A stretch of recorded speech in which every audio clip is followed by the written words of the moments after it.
오늘 말씀은 예수님께서 12제자를 파견하면서 말씀하시는 내용입니다. 하나님께서는 왜 제자들을 세상에 파견하시고 그 이유는 무엇일까요? 오늘 받은 말씀의 본문의 결론에 의하면 바로 이 세상 속에서 하나님을 시인하는 사람이 필요하기 때문에 그렇습니다. 그리고 이 세상 속에서 예수님을, 하나님을 시인하면 예수님께서 하나님 앞에서 우리를 시인하신다고 약속하고 있는 것입니다. 오늘 이 약속을 믿으시고요, 그 약속의 성취를 누리시는 저와 여러분이 되기를 간절히 바랍니다. 근데 이 약속의 성취가 쉽지 않은 것 같습니다. 제자들에게 계속해서 두려운 일이 생길 것 같습니다. 그래서 그런지 오늘 본문 속에서 두려워하지 말라는 얘기가 자꾸 나옵니다. 몇 번이나 나오신지 아시나요? 3번 나왔습니다. 이 세상에 나가게 되면 너희가 하나님에 대한 말씀을 시인하고 예수 그리스도의 제자로 살아간다면 두려워할 일이 생긴다는 것입니다. 그런데 그 두려워하지 말라며 말씀하시는데 어떤 것을 두려워하지 말아야 될지 오늘 저는 그것을 묵상해 보고자 합니다. 근데 무슨 일이 있기 때문에 그렇게 두려워 말라고 신신당부할까요? 예수님의 제자가 이 세상을 나갔을 때도 그렇게 녹록지 않는 세상이었을 것입니다. 나가서 기존의 질서에 협력하고 사람들이 원하는 기쁜 말을 전한다면 어려운 일이 없습니다. 하지만 세상의 흐름에 반대되는 이야기, 세상의 흐름을 막는 이야기를 전하면 사람들은 싫어하고 어렵게 당합니다. 예수님이 선포하시는 하나님의 나라는 그 당시에 선포되었던 로마 황제의 시대에 반대되는 나라입니다. 그 로마 시대를 정복해버리는 힘이 있기 때문에 세상에서 박해를 받게 되어 있습니다. 유대 종교는 새로운 것을 거부했었고요, 헤롯을 중심으로 한 가정 정치도 역시 그랬고요, 세례 요한 같은 위대한 예언자가 처형당했다는 모습이 바로 그 시대를 상징하고 있습니다. 근데 두려워 말라 하는 이 말씀을 앞에 본문을 보면 더 자세히 표현하고 있습니다. 16절 18절 한번 보겠습니다. 보라, 내가 너희를 보냄이 양을 이리 가운데 보낸과 같도다. 그러므로 너희는 뱀같이 지혜롭고 비둘기같이 순결하라. 사람들을 삼가라. 그들이 너희를 공회에 넘겨주겠고 그들의 회당에서 채찍질을 하리라. 또 너희가 나로 말미암아 총독들과 임금들 앞에 끌려가니리. 이는 그들과 이방인들에게 증거가 되게 하려 하심이라 라고 얘기하고 있습니다. 이 말씀은 시대의 흐름에 따라서 계속해서 이 단어가 상징하는 내용들이 변화되면서 예수 그리스도를 믿는 자, 예수 그리스도의 복음을 들고 나가는 자에게 계속 일어나는 것 같습니다. 마태복음에 쓰여졌던 이 마태복음 교회 속에서는 이 단어들이 현실적으로 이루어져 버렸습니다. 이리때가 있고요, 공회가 있고요, 책짓질이 정말로 있었고요, 총독과 임금 앞에 끌려갔고요, 이방인 앞에서 증거가 되기 위해서 순교자의 삶을 살아가는 사람들이 있었습니다. 근데 이러한 단어들이 시대가 흘러감에 따라서 오늘 우리에게 다른 옷을 입고 나타나는 것 같습니다. 그런데 이상한 거는 오늘 여러분들은 이러한 모습, 이리때, 공회, 책짓질, 총독, 임금, 끌려감, 이방인들의 증거, 이러한 단어가 삶에 와닿고 계신가요? 좀 쉽게 물어보겠습니다. 신앙생활 하셨더니 박해를 받고 어려우신가요? 신앙생활 하셨더니 모욕을 당하고 계신가요?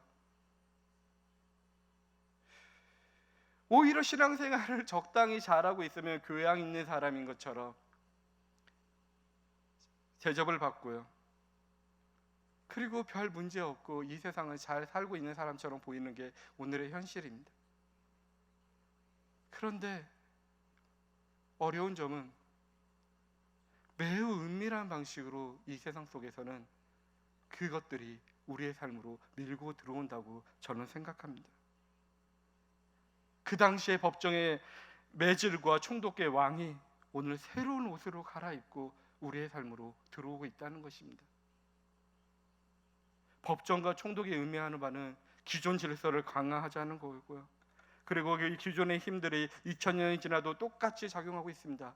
자본의 논리가 그 힘을 작용하면서 우리는 그 안에 속에 맞춰 살아가야 됩니다. 양육강식의 논리가 있어야 됩니다. 사람들이 선택해서 뽑는 데서 자기는 뽑혀야 됩니다. 사람들이 갖고 있는 성공의 논리 속에 우리는 파묻혀 살아가야 됩니다. 이 시대의 정신이, 예수 그리스도의 정신이 다른데도 그 시대의 정신에 따라 살아가야 됩니다.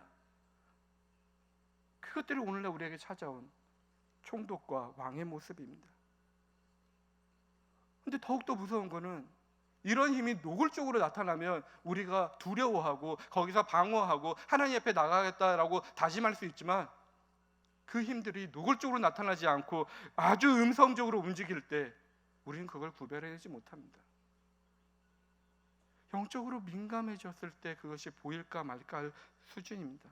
하지만 우리가 영적으로 아주 충만해지고 그것을 구별할 수 있는 삶을 갖고 있지 못한다는 게 우리의 모습입니다. 그렇다면 오늘날 우리 살아가는 우리들의 삶 속에 희망은 없을까요? 하지만 주님께서는 계속해서 우리에게 말씀해 주십니다. 근데 그 16절 말씀에 보시면, 앞에 9절에 보면 주님의 제자를 보내면서 이런 말씀을 하시는데요. 보라, 내가 너희를 보냄이 양을 이리 가운데로 보냄과 같도다. 그러므로 너희는 뱀같이 지혜롭고 비둘기같이 순결하라 라고 말씀하십니다. 16절에 주님께서는 내가 너희를 보내는 것이, 너희는 양인데 이리 가운데 보내겠다고 말씀하십니다. 이 말씀이 현실적으로 제대로 이해되시나요? 양이 이리대로 가면 어떻게 될까요? 양이 이리를 이길 수 있을까요? 이기지 못합니다. 결코 이기지 못합니다. 근데 주님은 양을 이리대로 몰아붙이고 있습니다. 가능한 일일까요? 그것은 양을 이리밥이 되라고 하시는 모습이 아닐까요? 근데 아닙니다. 오늘 마태복음 말씀 속에서 곰곰이 이 말씀들을 다 읽어본다면 거기에는 이기는 하나님의 방법이 있음을 하나님께서는 계속 말씀해주고 있는 것입니다. 그 이기는 방법은 바로 하나님이 우리와 함께 계신다는 믿음인 것입니다. 내가 함께 갈 터이니 걱정하지 말고 염려하지 말고 두려워하지 말고 세상으로 들어가라는 것입니다. 하나님이 든든히 버텨줄 때니 이리때가 울굴거리는 세상 속으로 들어가는 것이고, 들어갈 뿐만 아니라 들어가서 세상과 싸워 세상을 바꾸어 보라는 것입니다. 19절 20절에 이렇게 기록되어 있습니다. 너희를 넘겨줄 때는 어떻게 또는 무엇을 말할까 염려하지 말라. 그때 너희가 할 말을 주시리니 말하는 이는 너희가 아니라 너희 속에 말씀하시는 이 곧 너희 아버지의 성령이시니라. 아멘. 성령님이 우리와 함께 하셔서 우리 곁에 서서 우리와 동행하셔서 우리들이 하나님의 일을 할 때마다 방해되는 그 어려운 문제 속에서 피할 길을 열어주시고 이들을 제적하고 싸울 수 있는 능력을 주실 것이라는 말씀입니다. 이럴 때와 같은 세상 속에 들어갈 때 하나님이 우리와 함께 계실 거라는 말씀, 하나님이 나의 삶 속에 어느 순간 속에도 함께 한다는 그 말씀을 믿으시길 간절히 바랍니다. 근데 그렇다고 착각하는 삶이 우리에게 있습니다. 조심해야 될 것이 있습니다. 여러분 지금 현재 하나님이 보내신 양인가요? 아니면 세상 논리에 맞춰 살아가는 이리이신가요? 양이고 싶죠. 그런데 세상의 논리에 나도 모르게 은밀하게 들어온 논리에 파묻혀서 혹시 일인데 양의 무리에 앉아 계신 건 아닌지요? 제 자신을 돌이켜보면 제가 양인지 일인지 잘 모르겠습니다. 하나님이 보내신 양의 모습인지 세상의 논리에 쫓아가는 일인지 우리는 이 속에서 정확히 자신의 모습을 잘 모릅니다. 완전한 양 보신 적 있으신가요? 보기가 정말 어려운 시대에 살고 있습니다. 그런 완전한 양이 없는 가운데 속에서 내가 이 일인데 양인 줄 알고 하나님이 나와 함께 계셔서 나의 모든 문제가 해결될 거라고 착각하시면 안 됩니다. 양의 모습은 바로 우리의 구원자 되시는 어린 양의 모습과 같이 이 세상의 현실에서 드러나게 되어 있습니다. 우리의 구주 되시는 어린 양 예수님의 현실적인 모습은 무엇인가요? 십자가에 달리셔 죽으셨습니다. 핍박당하셨습니다. 박해당했습니다. 하나님이 보내신 양의 이 세상의 현실적인 모습은 박해받고 죽임당하고 모욕당하는 삶입니다. 그 양들은 그러나 참된 소망을 갖습니다. 예수 그리스도께서 십자가의 죽음에서도 참된 희망을 가졌던 것은 하나님의 섭리가 이루어지고 하나님의 나라가 곧 다가올 것이라는 것에 대한 믿음이 있었기 때문에 그 현실 속에서, 그 소망과 속에서 하나님의 동행하심에 대한 믿음으로 이겨낼 수 있었던 것입니다. 그게 참된 승리입니다. 근데 그 소망, 그 참된 승리가 현실에서는 보이지 않는 게 우리의 신앙의 신비입니다. 우리는 보이지 않는 것을, 아직 다가오지 않는 것을 소망하고 신뢰하고 믿는 자들입니다. 영적으로만 바라볼 수 있는 것입니다. 믿음으로만 가능한 것입니다. 그러니 오늘 예수 그리스도를 믿어서 양과 같이 살려고 노력하는데 제자의 삶을 살아 미움받는 자리에 있는 분, 박해를 받는 자리에 있는 분, 도망다니는 분들은 다시 한번 기뻐하십시오. 하나님이 여러분과 함께 하십니다. 그러한 삶의 자리로 주님은 우리를 초대하십니다. 하나님이 우리와 함께 계심을 믿으시길 간절히 바랍니다. 하나님이 우리와 함께 계신다면 두려워하지 않아야 될 것들을 우리는 발견하게 됩니다. 첫 번째로 하나님이 우리와 함께 계심을 믿는 자는 자기를 부풀리는 사람들을 두려워하지 않게 되는 것입니다. 26절에 이렇게 표현되어 있습니다.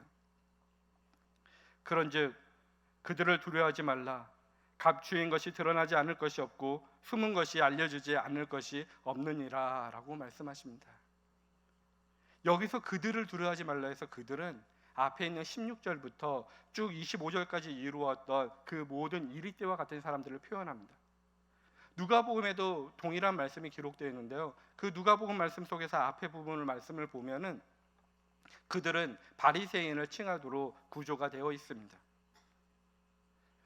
예수님께서는 계속 바리새인파들의 그 위선을 경계하라고 가르쳐 줬습니다. 산상수훈 속에서도 위선적인 신앙에 대한 위험성에 대해서 계속 말씀하셨고요.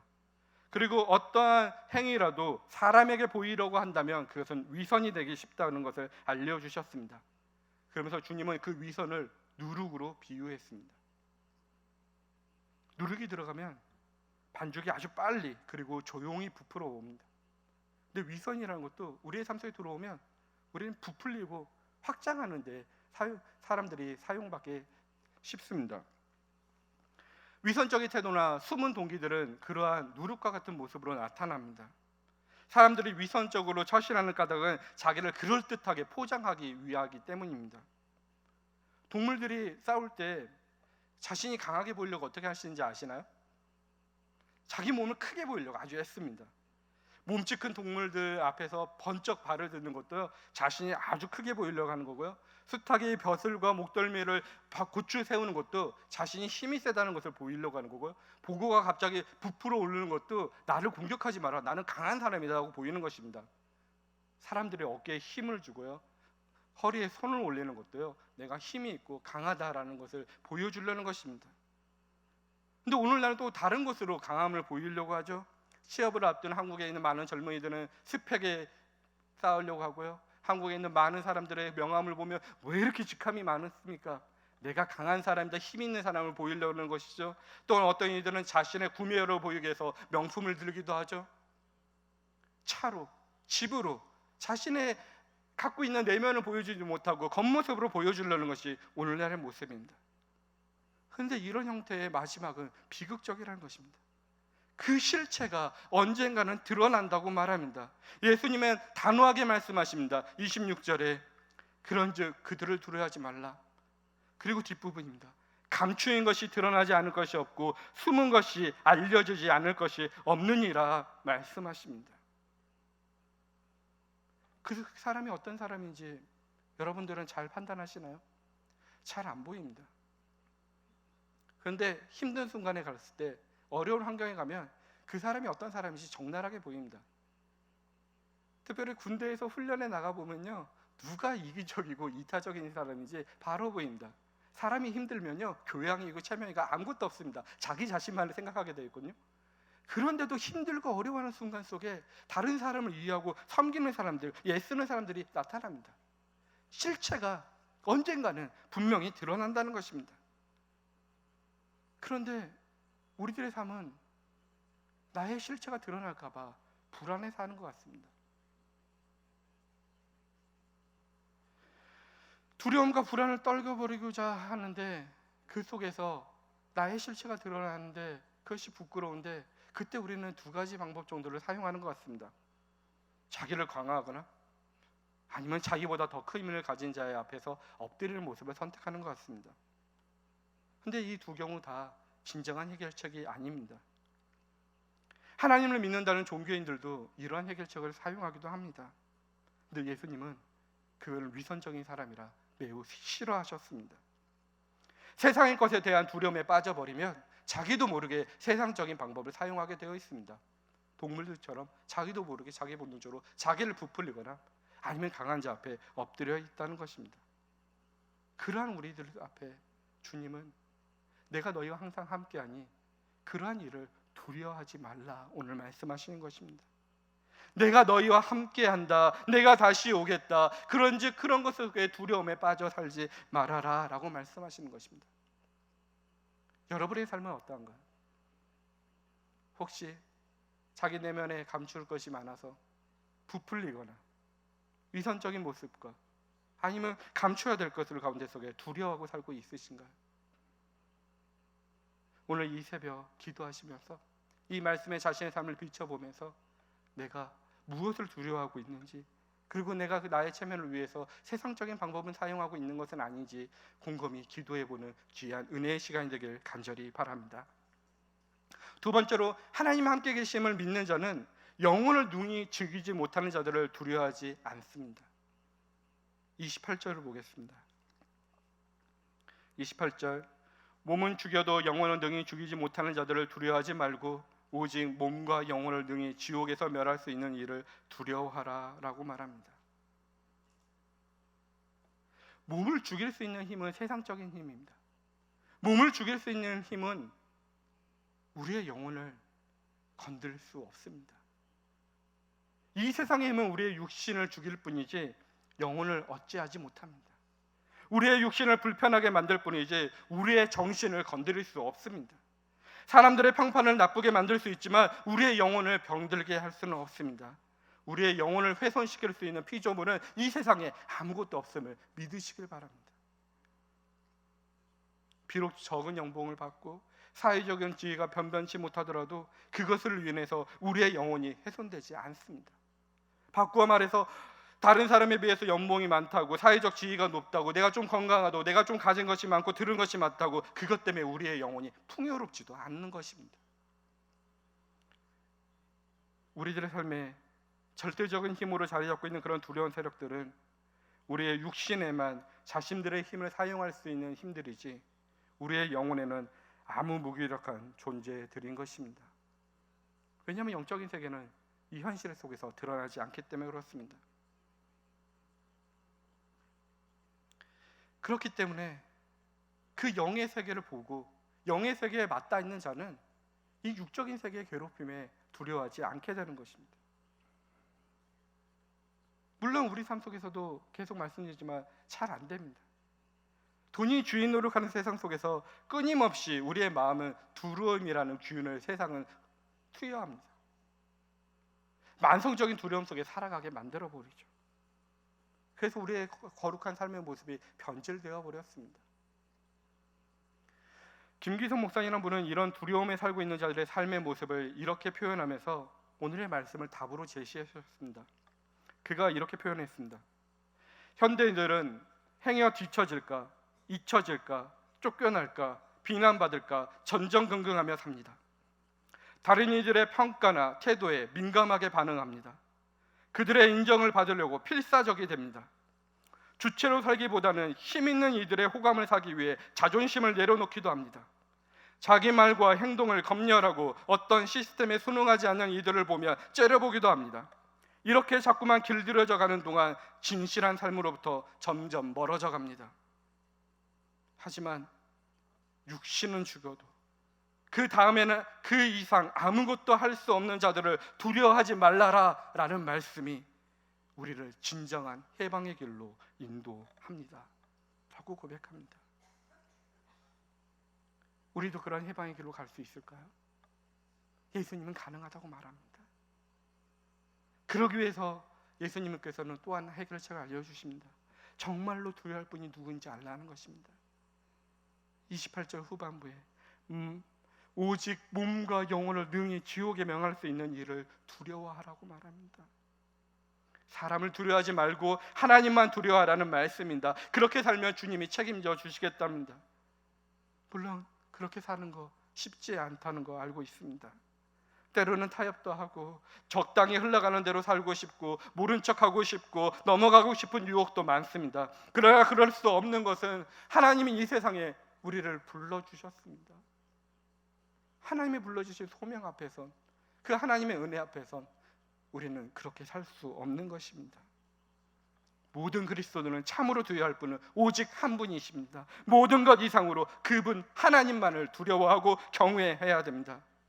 오늘 여러분은 오직 하나님 한 분만을 경외하고 계신지, 아니면 하나님 위에 세상의 것을 두려워하고 있는지 이 새벽 자신을 잘 돌아보시길 바랍니다. 온전히 하나님 한 분만을 경외하는 저와 여러분이 되길 간절히 바랍니다. 세 번째로, 하나님의 함께 계심을 믿는 자는 하나님의 세심한 보살핌을 깨달아 두려워하지 않을 수 있습니다. 하나님께서는 우리를 귀하게 여기십니다. 29절 31절 말씀입니다. 참새 두 마리가 한 아사론에 팔리지 않느냐? 그러나 너희 아버지께서 허락하지 아니하시면 그 하나도 땅에 떨어지지 아니하리라. 너희에게 머리털까지 다 세신 바 되었나니 두려워하지 말라. 너희는 많은 참새보다 귀하니라 라고 말씀하십니다. 고대 사람들은 이 말을 들었을 때 어땠을까요? 이 말씀이 선포되던 시절에 귀한 사람은 누구인가요? 귀족들 뿐입니다. 지배계층 뿐입니다. 한 번도 자신이 귀하다고 여겨보지를 않았습니다. 근데 예수님은 사람 숫자에도 들어가지 않는 어린아이까지도 사랑하시고 귀하다고 생각했습니다. 이것이 하늘나라의 비밀입니다. 왜냐하면 모든 사람들이 하나님께서 귀히 여기는데 이 땅 속에서, 현실 속에서는 누구나 귀히 여김을 받는 세상이 되지 못했기 때문에 비밀이고 신비입니다. 요즘 우리 모두 다 존경받고 귀히 여김을 받고 살고 있습니까? 아닙니다. 인류의 역사가 오랫동안 모든 사람이 존경받고 귀히 여기고 서로들을 존중할 수 있는 공동체를 꿈꾸고 자유와 평등을 위해 투쟁했어도 여전히 사람 대접받지 못한 사람이 존재하는 현실입니다. 그 이유는 많겠지만 근본적으로 하나님 위에 다 들어가게 되어 있습니다. 다 자기 자신만 생각하기 때문에 그렇습니다.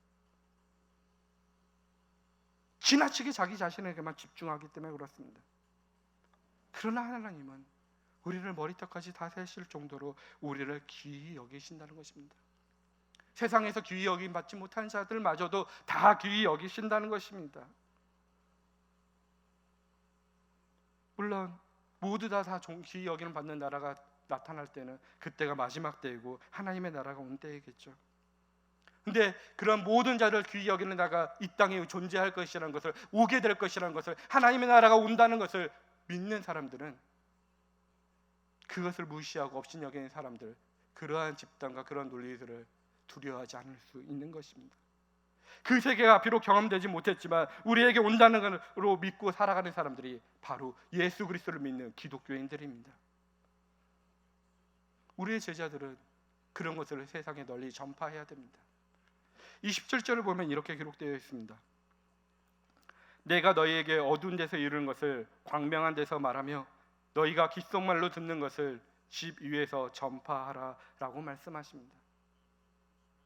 어두운데 속삭이는 말, 감추는 것, 이것은 비밀을 뜻하는 것입니다.